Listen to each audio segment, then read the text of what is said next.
Jalen Carter, Jared Verse, Mikey Sainristil. Yeah. That trio could all be Seahawks if you had spun it all around a little bit differently. And this is not a shot, and I know it's going to come off that way. Mm-hmm. This is not a shot at Byron Murphy or Devin Witherspoon. Both of them are really good players, and they may eventually be a big part of taking this team to the promised land. So there are a lot of ways to build a team. Mm-hmm. But you could have done it with those three guys. You could have. You got good players. Again, those two guys are really good. But you could have drafted Jalen Carter, number 5. You could have taken a cornerback like Mikey Sainristil the next year later in the draft. He went number 50, 45 picks after where Devin Witherspoon went. I love Devin Witherspoon. I feel like he was overdrafted.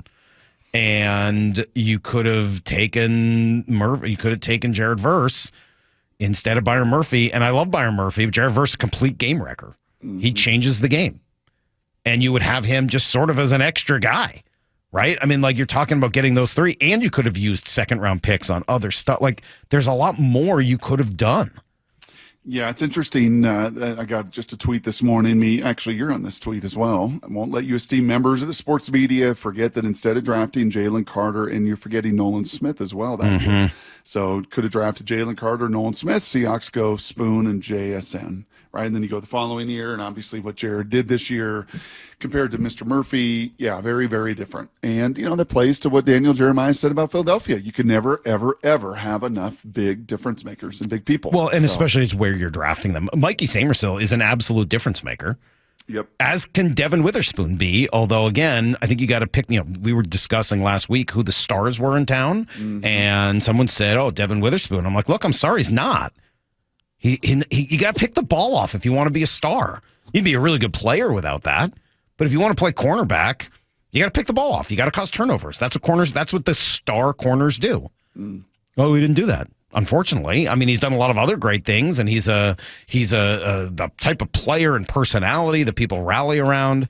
I don't know. I think Mikey Sainristil does a lot of that too.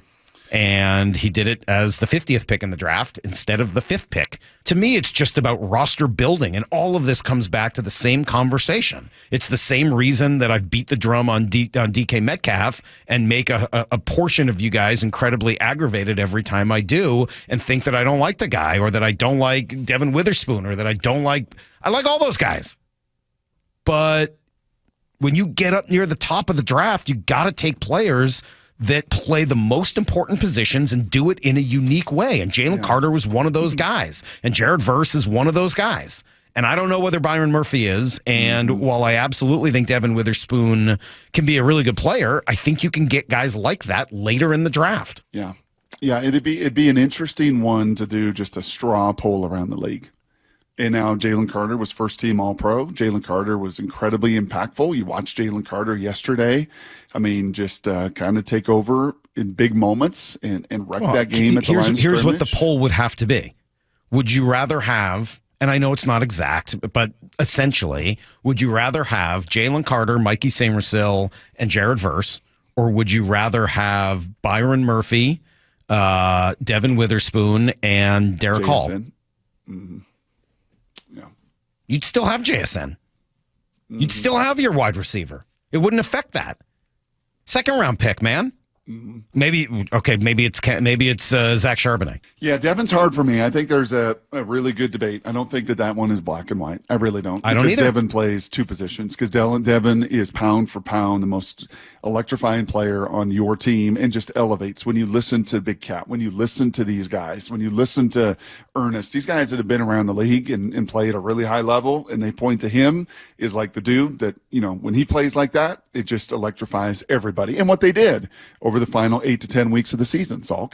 So that one to me one's a little tougher debate, and time will tell. I think some of the fear with Jalen was it had to be the right environment. You had to go to a really mature place. You had to have pieces around him. You had to have, some. Now, could Leonard have done that and put him, maybe, but we'll see over the course of time. That one doesn't rub me as much as maybe the Jared Verse. It's not that it does. rubs me the wrong way. It's that you could look at it and build your team in a different manner. Look, this is why these conversations get uncomfortable quickly and why I get a bad rep. And I think it's a little unfair. I don't think Devin Witherspoon's a bad pick, nor do I think he's a bad player. I think he's great. I'm with you, man. He's a blast to watch. He seems like an awesome dude. His coach is clearly in love with him for a lot of good reasons and is trying to bring out the most of him. There's a lot of great reasons why to love him. And if he'd been available at the 20th pick, 15th pick, maybe, I'm right there with you. You have the top 5 pick in the draft. You can't take a corner. Just don't buy it. And if you do take a corner in that spot, he better get his hand on 10 balls a year. Does it say anything to you, though, that defensive tackle was the most glaring need by a landslide for the Seahawks in that draft, and they still didn't take Jalen Carter? It's something to me feels like they were not inspired by the meetings they had. They had significant character issues there and significant worries about giving that dude $27 million guaranteed dollars. And we're 2 years into it, and there's not been a problem, and he's been one of the best players in the league. Mm-hmm. That was their feeling and their judgment. And I think the pushback would also be, I think maybe justified at times, Salk, with some of the decisions. I think that the folks at the Seahawks would say, well, hold on a second. We paid Leonard Williams more than anybody we've ever paid in 15 years, and he's been worth every single dollar. We drafted Byron Murphy when everybody in the league wanted him and tried to come up and trade with us for him. So back to back, the biggest decisions we made. And, oh, by the way, we took Boye Mafe in the second round. We came up and drafted Derek Hall in the second round, right? We trade a 4th rounder for Ernest Jones. We know that front seven, especially with Mike McDonald, is going to be the most important thing to continue to reinforce and reinforce and reinforce. Yeah, I think it's one of those things where it's not that they got it wrong. It's that others get it right. It's that they could have gotten it more right. I think that's Bobby, how I'm looking at it. You got Richard, you got KJ. It's like your first go around. How do you think people in Arizona and LA and San Fran looked at that? How many GMs ran out of all of those places because you couldn't do what Pete and John did?